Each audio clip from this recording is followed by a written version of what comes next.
Welcome to Intuitive Connection, where spirituality and psychology meet to help you be your best and brightest self. I'm your host, Victoria Shaw, and in each episode, I'll help you to awaken your own inner wisdom, step into your power, and live a more divinely inspired life. You're here to let your inner light shine. Are you ready? Let's do this. Hello and welcome to Intuitive Connection. Today we have another great guest that I'm really excited to share with you. Her name is Rebecca Packard.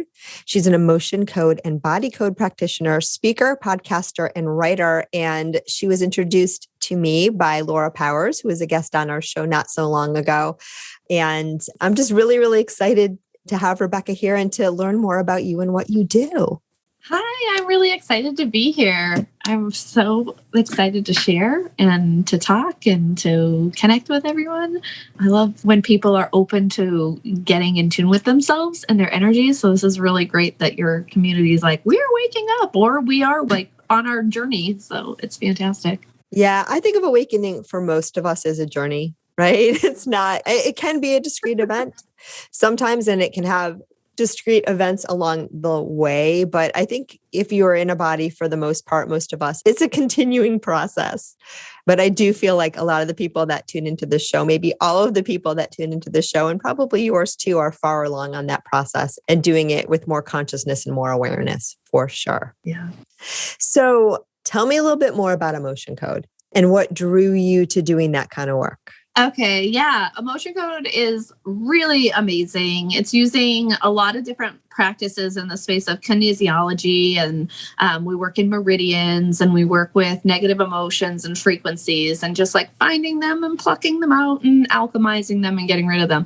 And it's crazy because I take my background in teaching and emergency medicine, and I mix it with the emotion code and the other tools that I use, and being able to take and marry them together helps me really navigate that, and then using my intuition. And so a lot of people don't realize that negative emotions are a physical imprint in our bodies and a chemical makeup. And so by releasing them, we are allowing our bodies to release endorphins that like wash that out of us and like change our frequency and change our vibration and make us a magnet to the things we want and not the things we don't want. I love that. And some people in spiritual communities, right, they get this idea that it's not okay to have negative feelings, right? Negative being anger, sad, fear. Like we shouldn't have those. They're not good. If I feel those things, something must be wrong with me. How do I make it stop? And I see you shaking your head. People who are listening can't see that. Talk to me about that and where emotion code stands with respect to that idea. Yeah, I love that you bring this up because so many people think that because we're working on negative emotions, that's bad. That's a bad thing. Really, why we focus on the negative emotions is because here's a mind-blowing statistic. You hold 10 times more negative emotions than positive, right. Which is like when you go back to like elementary school and childhood education, they say, tell your child you love them 10 times more. If you reprimand them once, you have to tell them I love you or you're great like 10 times to equal that one, oops, no, or, oh, that was bad. Because that's how our 2,000-year-old programming system that does not update like Apple. Right. That's how it stores the energy. And so the bad thing, quote unquote, is what is our fight or flight sees that as our safety mechanism. If I remember this bad thing, I won't get eaten by a lion. Okay. So in the space of emotion code, we're really bringing you back to your natural frequency, your God-given who you were supposed to be frequency by releasing these emotions that your subconscious mind went, quick, stuff that one in the bag.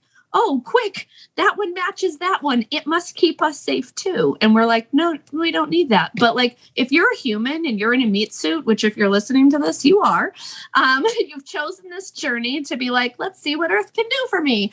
You're going to have good emotions and bad emotions. And emotions are really not good or bad. They're evolutions of our journey. It's the way that we are able to walk through this world and have an experience. And so I call it Marie Kondoing your energetic vibration, because then you're like, you've been stuffing all these ones into your pocket going, oh, keep this, oh, keep this, oh, keep this. And then some of them, your parents were like, oh, this one was so intense, we're going to share this one with you and you can keep it.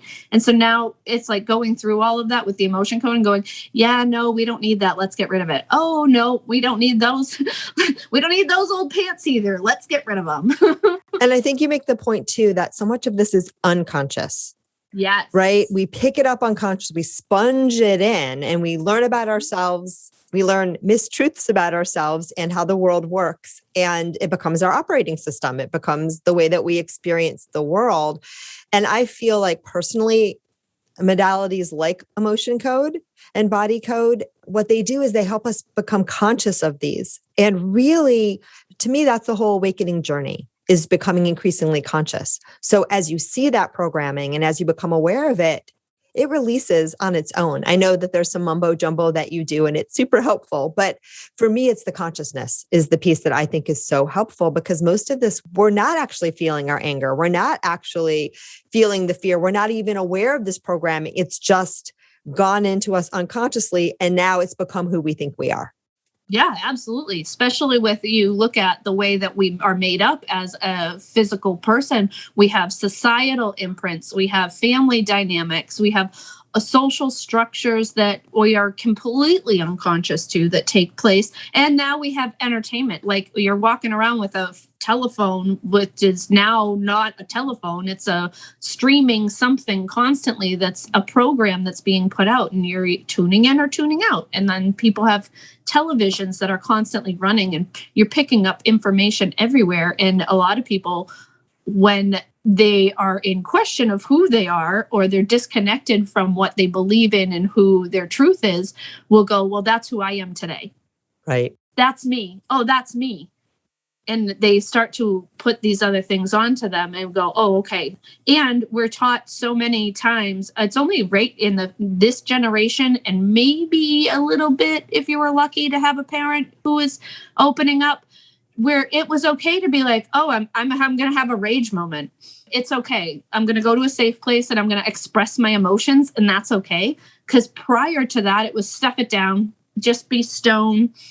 It's fine. Don't have emotions. So many people, they'll be like, oh, I'm angry. No, you're not. You're afraid. You're sad. You're having something happen that's having you have a response. And that's okay, as long as you're doing it in a safe space that's safe for you and everyone around you. Yeah, no, I think that's huge. And I think, I work with so many kids in my practice and have over the years, and helping parents to see that. And I love teaching parents too, the anger rules, which is so simple. But a lot of school teachers have this as well, right? There's no bad feelings, because I don't believe we use the words positive and negative, and that resonates with a lot of people, because some feelings feel really good in your body and some feelings don't actually feel that good. And that's the way that I think about it. But they're not bad feelings. Mad is not bad. And then we just tell kids, but it's not okay to hurt yourself, hurt other people, or destroy property, because the actions sometimes, but a lot of people too, they associate that feeling with, oh, if I'm angry at someone, I'm going to hit them. No, right? You don't have to. Right. But a lot of us have that kind of patterning as well. And we've been taught that mad is bad. And the number of moms that have come in and I'm like, I taught your kids the anger rules today. And they're like, what? I've been telling them mad is bad. I'm like, yeah, no. Exactly. Every day is not filled with unicorns and sunshine. That's not realistic. That's not what this journey is about. It's about being able to embrace all of the aspects of life. Like, it's so crazy because so many people are emotionally numb. Yeah, I think that as well. They're emotionally numb, or they're emotionally activated. I see one of two things. They're either totally shut down or not. Yeah, exactly. And either way, they're being run by their feelings. Because if you think that, I'm going to put this anger aside and it's going to go away, it doesn't go away. It's running your life. It's just running your life from way down deep. But in a way that can sometimes be worse than if it's running your life because you're a rageaholic. Right. It's the beach ball under the water. right? Yeah. You can only push a beach ball down for so long before it's going to fly up under the water and hit you right in the face. Oh, yeah. Right. Ugly truth. Whoop. Yeah. And it's banging against your leg the whole time. Or even think about how much energy, because I think that's such a good analogy because it takes so much energy for us to hold these things down. Mm-hmm. Right. Whereas feeling them is easy. It's really easy once you learn how to do it. Yep. So talk to me about specifics. Someone comes in to your office, or I don't know how you work. I do everything on Zoom or full distance. Yeah. Someone comes into your Zoom room and they want to work on, I don't know, they're having trouble at work or they're having trouble in a relationship. Walk me through what a session would look like. So in my sessions, we start by just taking a minute, getting really centered, getting really grounded into our own energy. Because a lot of the times they're coming from other places and we're like, let's get collected again. And then we do a gathering clearing where we go through a bunch of different things and cut cords and get recentered and get focused and ask for protection. And we start angelic Reiki. And that helps us to just, one, be able to release the whole aspect in the session that we're looking to, but also it allows them to reset and rebalance their energy in an easier way, like without having to be like, oh, I just got steamrolled. Because it is energetic surgery when we're releasing these things. Yes. We're moving our energy. We're changing our vibration, our frequency, our dynamic. And then we start with a conversation. And a lot of the times they'll give me notes prior and we'll start in that space. But it always evolves to like, oh, I'm coming in because I'm angry at this work topic. And it's really like, no, I had this life-altering experience that took place like a month ago and I'm refusing to acknowledge it. And so we're going to actually just work there, or something else that's coming up, like because so many people are busy being busy that they're like, okay, it's this thing. And a lot of the times that's just the focal point. There's so many other little satellites taking place that we were like, yeah, let's get rid of those too while we're here. Yeah, I think that's so powerful because I know a lot of times when someone comes into my office and like people are legitimately sometimes having big crisis events, and that brings them to talk to someone like me or someone like you.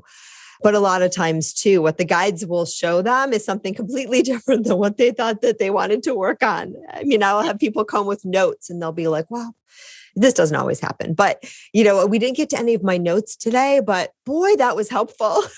Yeah. Right. Because sometimes we don't really know what's bothering us. And sometimes we don't really know all the pieces that go into it. And I know with emotion code and body code, and we alluded to this at the beginning of the conversation, a lot of times, the root of whatever's going on now is pretty old. And it can go all the way back to those early childhood things that you learned, that your little sponge absorbed, that gave you that false impression of who you are, that are coming up again and again in your life until you address them. Yeah. And as far back as like your past life and inherited. I have a lot of women come to me to work on being empowered. And what we find is that, well, they had a lot of ugly things happen in past lives. And there's so much like ingrained just paradigms and patterns and cycles and just all these different levels of things that the women before them experienced. Right. And we're like, here. And you're like, oh God, no, I don't want that anymore. Right. And sometimes we look at that as a scary thing. Like, oh my God, I have so much to deal with in this lifetime. And now you're telling me I got the ancestors and I got the past lives. And what I always tell people on that is, look, the most important moment is now. And when your soul planned your lifetime, which I believe our souls do, your spirit knew what you were working on and was drawing in all of those energies from past bodies, from your ancestry, all of that to bring you to this moment of time so that you can heal, grow, and release it. Yeah. Right. So you're exactly where you're supposed to be. Right. You'll have the time to do it. You'll have the means to do it. You'll be given the tools to do it because you've been put in that space because you were like, we got to clean this out. Like this didn't help us the last few times. Let's sort this out so we can move forward and evolve. Absolutely. And for a long time, I didn't do just past life readings. I didn't offer that as an offering because I just got off of a Facebook Live in our Intuitive Connection community group, as I was telling Rebecca, where I was doing readings, past life readings, which is fun. And I love to do it. But for a long time, I wouldn't do it. I mean, I would get past lives all the time in sessions, but I wouldn't do it intentionally because I didn't want people to, kind of leave the present and what they're working on now and go looking for problems somewhere else. And now I just set the intention, for the highest good and to bring us into the present. And it is really, really, really fun to see what comes through on these past lifetimes. But I just always believe that everything is working in perfect synchronicity. And when I'm being shown a past lifetime for you, it's always to inform what's happening now. It's not to go back there and try to fix that, right? When I'm working with an adult and something from childhood comes up, it's not about going back. I mean, sometimes we go back energetically to that child place so that we can free and release it, but it's always about what's happening now, right? Yeah, good, because it has an energetic connection to the moment of right now. It's coming up because somehow that frequency is making you a match to that conversation in the now. Yeah. So yeah, I totally. Yeah. Right. And I've never worked with a body code or emotion code practitioner. I've had a couple on the show. And I've read both books and I've played with it for myself. And it's such a powerful tool. And I think it's especially powerful because it is something you can do on yourself. You don't have to do this with somebody else, although it's always fun. And I put it in the category with EFT, with EMDR as these kind of therapies that, and this is how I think it works, but you tell me what you think. It gets you into that super conscious space where you can be really present with what comes up. And to me, that's where the gold is. You become very present with whatever these patternings are, whatever these feelings are, and then they release and you move forward and you can start to do something new. Yeah, because you're changing in the sessions as we're releasing the emotions, you're having different things happen in your head. Like I always tell people when you're in a session, my disclaimer at the beginning is I'm like Alice and I'm going down the rabbit hole and that's what the emotions are taking me to. But in your head, while you're having the session, you could be remembering something that happened or something that happened to you or a family member or a different situation. And I always tell people, like, if you see yourself in 1700 in a carriage and a corset, don't freak out. It's fine. But like you start to go on, a lot of people get really, really quiet because they have all these things going on. And as we're releasing those, we're changing their frequency. We're changing the way that they're going to be tomorrow, right. Even in the next hour, so that they can go, oh, I don't need to hold on to that anymore. Right. Like you're literally like, here, put down your emotional baggage. We'll take your stack of Louis Vuittons and we're going to put them over there away. And then we're going to set them on fire because we don't need them anymore. We never need to go back there. And one of the things that the guys are telling me right now, which I think is so fascinating and so relevant to this conversation, is what they're saying is that we're in a period of history too, where humanity collectively is letting go of a lot of baggage and a lot of ancestral, like, archetypal patterns of ways of being, the way that they're saying it, because I was getting way more wordy than they want me to be. We're letting go of our collective past. That's the word that we're using. And so when we do this work individually, we're contributing to that. We're letting go of a lot of stuff, both individually and collectively, because we're heading to a new place. Absolutely. Because it's shifting not just you, it's shifting you, it's shifting your home, it's shifting your family, it's shifting your community. You become like this little satellite of like higher vibration. And we know that like when you choose to say affirmations and share gratitude every day, you're elevating yourself and everyone around you. All of a sudden they start doing it too. And you're like, oh, well, that was funny. Well, it's the same thing in the space of emotions. As soon as you're like, I'm going to start shifting my vibration, I'm going to start raising my frequency, I'm going to start letting go of my emotional baggage. You consciously start letting go of more and more and more on your own, but so do the people around you. They're like, oh, I don't need to hold on to that. Oh, you put yours down. Let me put mine down. Like, I don't even know how you put yours down, but I'm putting mine down. It's a huge, huge point that you just made that I love, because so many people will come to me and, they'll be like, you got to tell my husband this, you got to tell my daughter this. And I'm like, no, I'm going to tell you, you're going to do the work within you. And then a lot of times those other relationships shift and change, because when we do that internal work, we're inviting everybody else to vibe at our higher level. And sometimes they don't. Look, sometimes they're not ready, and then relationships shift and change.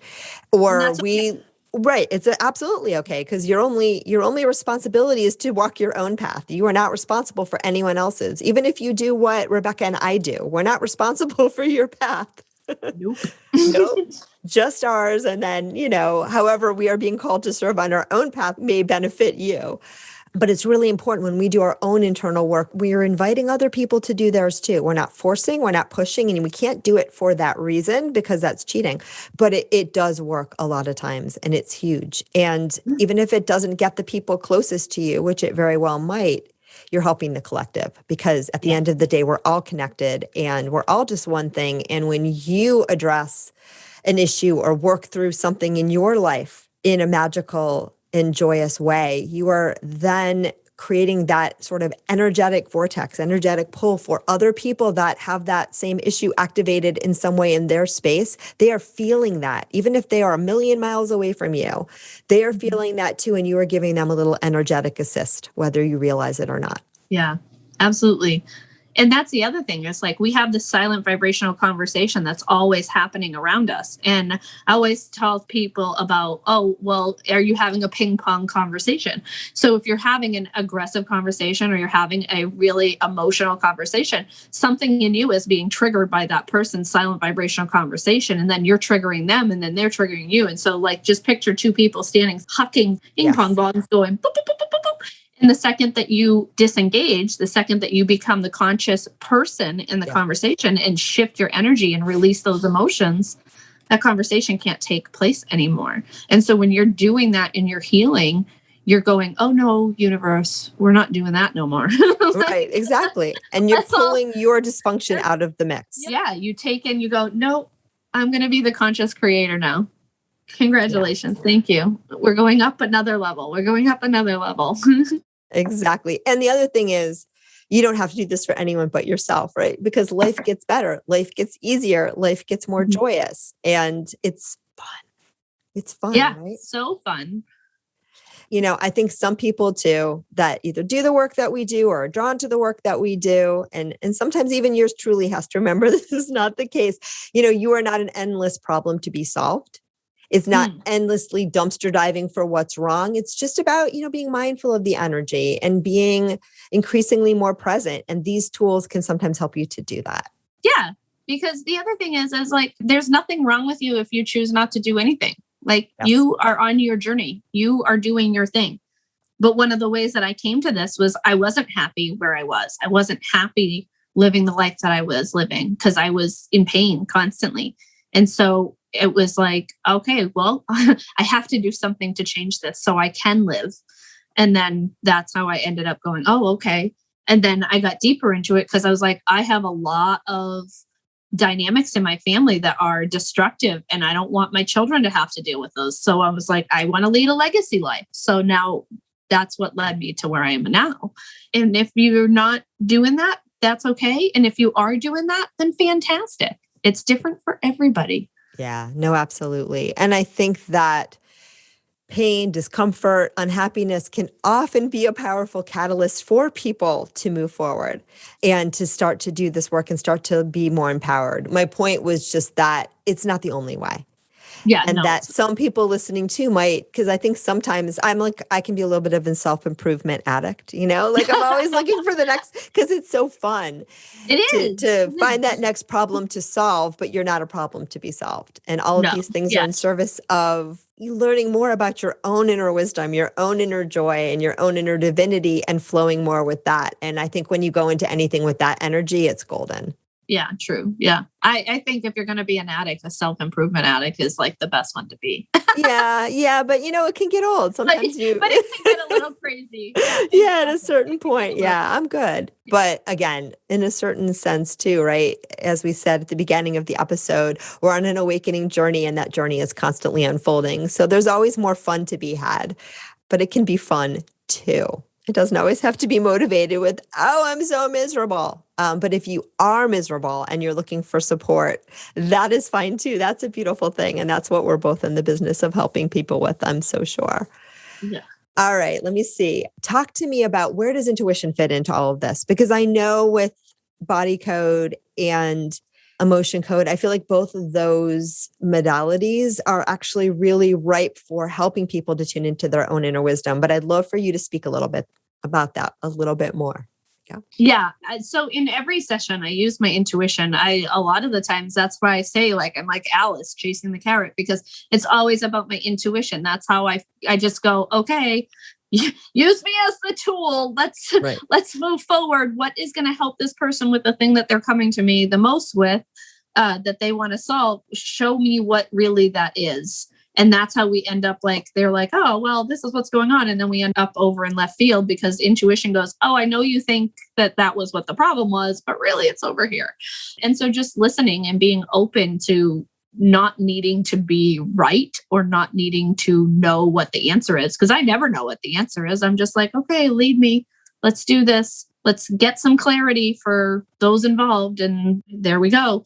And also being able to just not need to know, okay, because some people want to go, oh, well, I need to know all of the dynamics. Well, you don't need to know all the dynamics. Let's just find what it is and release it and then move forward. And allowing intuition to just guide that makes it a really clean, lovely place to be. That is such a lovely point, because I think that's what I was getting to before too, is that self-improvement, addiction is sometimes about, we need to know everything. I need to clean up everything. Everything has to be perfect. Your spirit will show you exactly which domino you need to press, and then everything will fall. Right. Yeah, it's beautiful. And what about with your clients? Do you feel that they'll have a deeper connection with their own intuition by working with you and doing this work? Absolutely. I have so many of them who have come out and been like, oh my gosh, you were right. I was having these dreams and I didn't really know what they were. And then all of a sudden I realized I was awake and I was dreaming. And I was like, so you're using your intuition more? And they're like, how did you know? And I'm like, it's so strong now, isn't it? And they're like, yeah. Yeah. Because a lot of the times they're just holding on to all this stuff and their mind is so busy with all of this cloud. And once they get rid of the cloud, they're like, oh, hey, look, there I am again. Hi, yeah. How's that going? That's such a beautiful way of putting it. I love that. And I often teach, I just did a ebook. It's a freebie book, but it's around teaching, activating your intuition. And it's kind of all the stuff encapsulated by all of my courses. And one of the biggest pieces for me when I teach intuition development is clearing that channel. Right. And working on your emotional baggage and working on this stuff, because exactly what you just said, that is what blocks your intuition. And I will tell you that in the list of tools that I offer people to pursue further, if they so choose, one of them is definitely emotion code, because it's huge and it's so helpful. Yeah, it really is. Yeah, it's great. All right. I have two more questions for you. One is a nitpicky question. It's a curiosity question, because I know a big part of emotion code is muscle testing. Mm-hmm. How do you do that remotely? Okay. And that is where our intuition comes into play. So a lot of you already know about oracles and pendulums and all of those things. And so when you call in your energy and you call in connection and you call in spirit or whoever you talk to for the highest and greatest good and grace healing and all the things, you're asking that the way that we're doing the muscle testing, that I'm connected to my client's energy, that they're going to give me the answer openly and willingly because they're here for that to take place. And so then I just connect with their energy and I'm able to do the distance kinesiology for them. It's really amazing because at first you go, how does that work? But it works every single time. I have yet to have it not. So you muscle test on your end, get a feel for them. My end to get a feel on them. And so that's part of when we open the session, we take and create that connection. And then as we go to leave the session, we do a little clearing and then we disconnect and call our energies back to ourselves. Absolutely. And I think that's a good piece of information for everyone listening, because it really is true. People will sometimes say to me, well, how can you read me if I'm not in the room with you? And that to me as an intuitive, cracks me up, because it's just, it has nothing to do with where people, because I'm reading your energy and energy is everywhere and I can connect with that anyway. And I'll get a different read if someone's in the room with me. Usually it's more immediate. I'll pick up on different things sometimes, but it's not better or worse. And sometimes it's distracting because I'm having to pay attention to just the physical proximity, social cues, and I find it a little bit distracting. Whereas if we're on the phone, for example, I just can go to it because you can't see me. And, but everything's energy. And I mean, I do remote body work. So I actually if someone has a sore ankle or something, I'll work on them remotely. And then they'll go, oh my God, my ankle feels better. It totally works. Yep. It's like with Reiki and all those other modalities, it works in the same way. Yeah, absolutely. I really believe that being in person is for your comfort. We're the original Wi-Fi. Like, I love that, Rebecca. When we look at these type of modalities, we're the original internet. Yes, exactly. And technology is just catching up to what's been there all along. All along. Yeah, I agree 1000%. All right, last question. I asked this to everyone on the show. How do you experience your intuition? Oh, constantly. So I see a lot of things. I hear a lot of things. I smell a lot of things. I have really deep dreaming space. So there's a lot. I love it. No, that's all good. It's so funny that you mentioned smell, because today when I was doing the Facebook Live and I was doing past life readings, and I do have, what do you call like clairvoyant smell? I don't even know what the word for that is.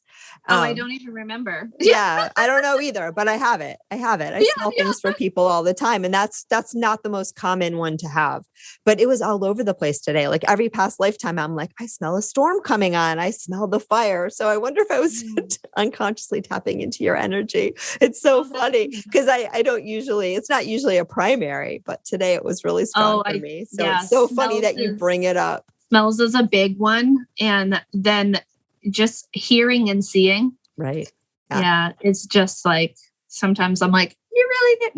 No, never mind. Okay. We'll talk later. Come back on ours. Yeah. I'm not with that client right now. Go away. Bye. Yeah. That's so important too. We've talked about that with other guests as well. You have to set those boundaries with the psychic world. Everyone. Yes. Anybody who thinks, and clients will often come to me. I was joking about this with another colleague who does what I do and what we do. Having this idea, they'll text me and they'll be like, yeah, I have a headache, but you know that. I'm like, no, I don't know that. I'm not tuned into every channel 24/7. I would go insane. I may pick up on that in our session when I am consciously tuning into you and your energy. But like, no, I didn't know that before you told me. And I would prefer not to. Thank you very much. Right. Like, don't give me that thing. Yeah. But, I think what it is for some people, it's so surprising what we do and what we know that it feels like we must know everything, but we don't. No, we don't ever. My goal is to always keep learning. Yeah. Like, it's way more fun that way. It makes things more exciting. Absolutely. Rebecca, this has been so much fun. I'm so glad that we connected. So much great wisdom came through today that I know is going to be so helpful for our listeners. If people want to find you, work with you, learn more about you, where do they find you? They can find me at RebeccaPackard.com. They can find me on Instagram at RebeccaPackardNH, and they can find me on Facebook at Rebecca Packard Live Free. And it's been so great to be here. And you have a podcast too. So share with everyone about that. So we are doing Wednesdays. We have an episode release every Wednesday, and it is Live Free, The Gathering with Rebecca Packard. And you can find that on your favorite podcast place. We're on Apple Podcast, Spotify, and iHeartRadio are the top 3 we're in. But yeah. Beautiful. All right. And as always, we'll have all that information in the session notes. Anything else that you want to share before we sign off? This has been really great. I'm so glad that you are hosting this space for people to be able to tune in and like really realize like there's so many people just like you, and you can evolve over time and you can make your journey easy and effortless and enjoyable, because we're all here to live our best life. Yeah, I agree 1000%. I love that. Thank you again. And thanks everyone for tuning in, and namaste. Thank you so much for joining us today. I hope that you found joy, strength, inspiration, and clarity from today's episode. If you'd like to learn more and connect with an amazing group of like-minded souls, please join us over on Facebook in the Intuitive Connection Community Facebook group, where we explore these topics in deeper detail, have additional live teachings, and host Facebook Lives with our amazing guests. I hope to see you there. And of course, if you want to learn more about me or the work that I do, please check out my webpage, victoriashawintuitive.com. Thank you so much again, and namaste.